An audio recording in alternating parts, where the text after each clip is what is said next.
And I wanted to pull back to something you mentioned before, actually, talking about you used to work a lot on analog gear. I was curious about that. And you made that transition to go into doing stuff all in the box. Mm-hmm. Was it a steep learning curve? Was it easy? What was the hardest part about that shift for you? I think just trying to get the sound that I wanted, because all the music I made was deeply analog. I used to use a lot of 383s and 101s and just synths that are really tactile and ever-changing, full of rich kind of warm tones. I used an analog desk, so every channel had that amount of distortion and saturation built in. And when I first started working in the box, quite a few years back, I was never really that satisfied with the sound of the VST plugins and the different distortion effects and stuff. I wanted to work in the box because I could see what a big advantage it would be, but I was never satisfied with the sound. Part of it is the software has got better, like the computers have got more powerful and they're able to run the software at higher resampling internally. Maybe DSP's got cleverer, but part of it is what you need to do to get a good sound in the digital world that you just get for free with analog. Yeah, exactly. And you got to put that little extra bit of massaging in to make the digital stuff sound like what we love about the analog stuff. And you're doing a great job with that, man, too. It's awesome. You mentioned it. You're feeling a strong creative flow lately, too, which is awesome. And that your technical skills are catching up to your ideas more.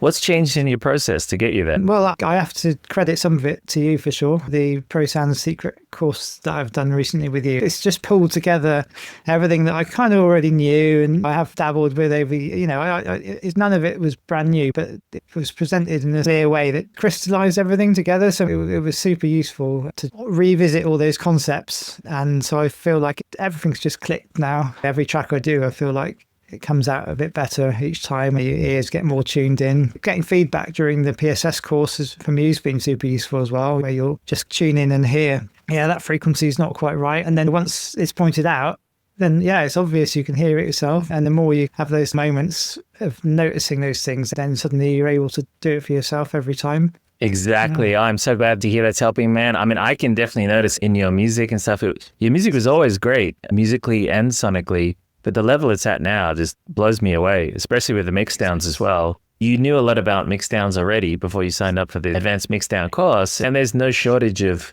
tutorials available online, even for free. But what would you say made following a clear system like Pro Sound Secrets feel more effective for you? I think the way that it broke everything down into quite fundamental things like EQ, saturation, volume, the core things, because there's 1,000,000,001 plugins and techniques out there. Actually, if you break down those techniques, they're all utilizing basic pillars of audio engineering, and the course really focused on those in a clear way, which I think gives a really solid foundation to build off.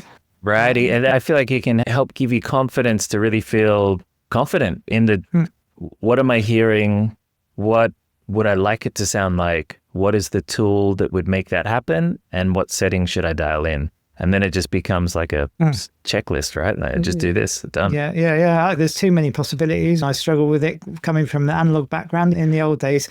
So I had a mixer, it had a bass, a mid and a treble on each channel and a gain. So you gains your saturation and distortion, and then you've got 3 EQs and you're putting analog into it that naturally already sound good. But then you go to the computer and there's a million ways to change the sound. You can't possibly just go through trying them all and objectively compare them, because 20 different ways you've lost the thread of what you're trying to do in the first place. So yeah, it's like being able to hear in your head what the sound should do, but then know what to apply to the sound to change it in that way. It's kind of like if you're cooking and you're making a new dish and you taste it and you go, it's not salty enough. I know the answer is to put salt in. Or it tastes bitter, I'm going to put in some sugar. Or it tastes bland, I'm going to put in some chili. You can identify what's missing, you know what needs to happen, and you do it. And so narrowing it down to just a handful of fundamental things makes it much quicker. You can hear something, is it the EQ, is it the saturation, is it the compression? And quite quickly make a sort of decision. And I think that's the key to making good music, is just being able to work quickly. Yeah. Because you hear a loop 50 million times, you just lost the original thread of fun. And you might ruin it. You might ruin it when you hear your own song too many times. You overcook it. Everybody does. Yeah. All the best songs were done super quick. Definitely all the best ones for me. And all my friends and everything that I know, they all say my biggest hits, I did them in about a day or maybe 2 days. They just felt like the music was flowing through you. It just felt like it was writing itself. And I just felt like I happened to make the right decisions. And it's like, this is how we should always do it. This is great. When you have a new project out right now that I'm super excited about, frequency upgrade, right? What is that? Tell us, what's the vision behind it? So that is a collaboration between myself and my wife. She's quite an amazing person. She works just helping people expand their consciousness and reach a higher kind of state of being. She does it through meditation and energy work worldwide. Also channels kind of light languages, which are these alien or extraterrestrial tongues, really cool sounds and syllables. I use her voice basically with techno music. The essence of it is compelling techno music that makes you want to dance, but it's got this frequency, consciousness raising kind of energy with it. That's the intention behind it. Did you say that one was every sound was made from Tracy's voice? Yeah, and apart from the drums, it's got kick and hi-hats, all the usual thing. But yeah, even the bass line, all the kind of instrumental sounds are all little snippets of Tracy's voice, and then most of it actually from different light language tones that she makes, and then we've got some sort of spoken word stuff as well. So yeah, we're super happy with that. It seems to be going really well. I think it's got maybe number 31 in the Beatport Hype Chart at the moment, but yeah, I'm super happy with it. That's awesome. It's a great track, man.